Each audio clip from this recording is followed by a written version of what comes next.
Hi again guys, and welcome to another top speed build for Forza 6, and this time we're going for a very popular hypercar, supercar, megacar, however you want to refer to it as, the McLaren P1, the spiritual successor, if you will, to the McLaren F1, although I believe we are due to get a new McLaren F1 before too long. Be interesting to see what that car turns out like.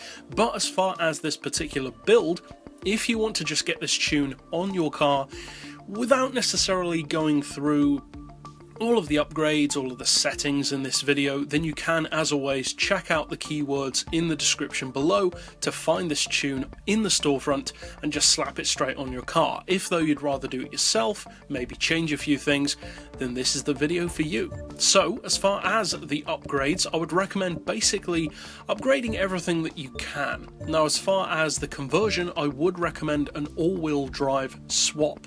You don't have to. I know some purists don't like that, but I would recommend it if you're not against that. If you are against all-wheel drive, then that's fair enough. You can still get roughly the same kind of top-end performance, but your launch off the line won't be quite as quick.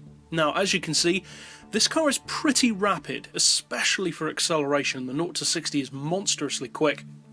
And this isn't even running drag tyres, so it just goes to show how quick the P1 is. Now as far as the gearbox, I would recommend a final drive of 3.1, then for the individual gears 3.45, 2.10, 1.6, 1.2, 1 and 0.78. Then for the rest of it, as I often do, I personally like my cars quite default or rounded off as far as settings, so there's plenty of room for variation if you want to change it for yourself. Now I've gone for neutral camber, neutral toe, a high caster angle. As far as anti-roll, I've rounded those off to 15 and 10 respectively. For the springs, I've rounded it off to 500 and 545. For the ride height, I would recommend 3 inches on the rear, 2.8 on the front.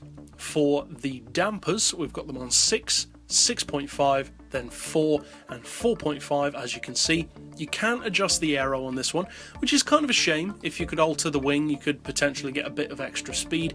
And finally for the diff, in particular of course if you do go for all-wheel drive, I would recommend a centre split of 80% towards the rear. So as we always do, now let's take it out to a track to see if it can reach that kind of speed. Now as far as hypercars go, LaFerraris, P1s, 918s, etc., I don't love these cars like many people seem to. To me it's more a case of I have a lot of respect for the engineering behind them, but I don't necessarily love the car. To me, there has to be something more than just great engineering. Now that being said, the engineering on this car is fantastic. Now the top speed on this vehicle is a little bit more sluggish than some others, plus it's not as quick as you'd probably hope it would be in comparison to some of the other hypercars on the game.